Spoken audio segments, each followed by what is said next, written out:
तो जय हिंद दोस्तों, आपका स्वागत है आशुतोष क्लासेस ऑफिशियल में। तो हम आप लोगों के लिए लेके आए हैं अलंकार की परिभाषा होता है जो शब्द काव्य की शोभा या सुंदरता को बढ़ाते हैं, उसे हम अलंकार कहते हैं। अलंकार के प्रकार, अलंकार 3 प्रकार का होता है।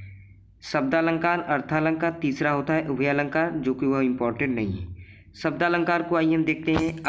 अलंकार शब्दों के माध्यम से काव्य की शोभा बढ़ाते हैं, उसे हम शब्दालंकार कहते हैं। और शब्दालंकार 3 प्रकार का होता है, अनुप्रास अलंकार, यमक अलंकार और श्लेष अलंकार। अब अगला हेडिंग है अर्थालंकार। अर्थालंकार मतलब अलंकार अर्थों के माध्यम से काव्य की शोभा बढ़ाते हैं, उसे अर्थालंकार। यह 3 प्रकार का होता है, उपमा अलंकार, रूपक अलंकार और उत्प्रेक्षा अलंकार। तो अनुप्रास अलंकार हम बताते हैं।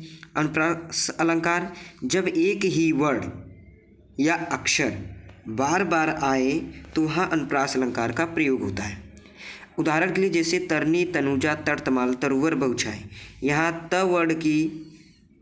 वर्ण जो है यह बार बार आया है कि तरनी, तनुजा, तर्तमाल, तरुवर, बहुछाई। त वर्ण की बार बार इसमें आवृत्ति हुई है।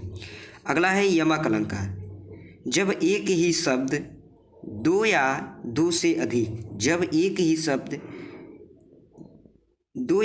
अधिक बार उपयोग हो, लेकिन प्रत्येक अर्थ जो होता है वह अलग अलग हो, उसका अर्थ अलग अलग हो, तो वहाँ यमक अलंकार होता है। जैसे कनक कनक तेसोग्नि माद कथा अधिकाय, या खाए बोराय जग, या पाए बोराय। यहाँ कनक कनक 2 बार आया है। एक का कनक का अर्थ है धतूरा और दूसरे कनक का अर्थ है सोना, जो कि है शब्द एक ही है लेकिन यह अर्थ अलग अलग निकल रहा है। अब अगला है रूपक अलंकार। जहाँ उपमेय में उपमान की भेद रहित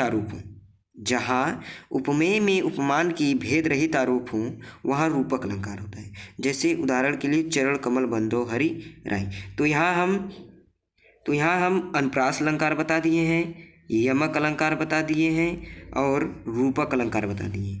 3 बाकी है, श्लेष अलंकार बाकी है, उपमा और उत्प्रेक्षा। अब ये वीडियो हम आपको अगली वीडियो में देंगे। जय हिंद दोस्तों, वीडियो अच्छी लगी तो लाइक करें, शेयर करें और सब्सक्राइब करें।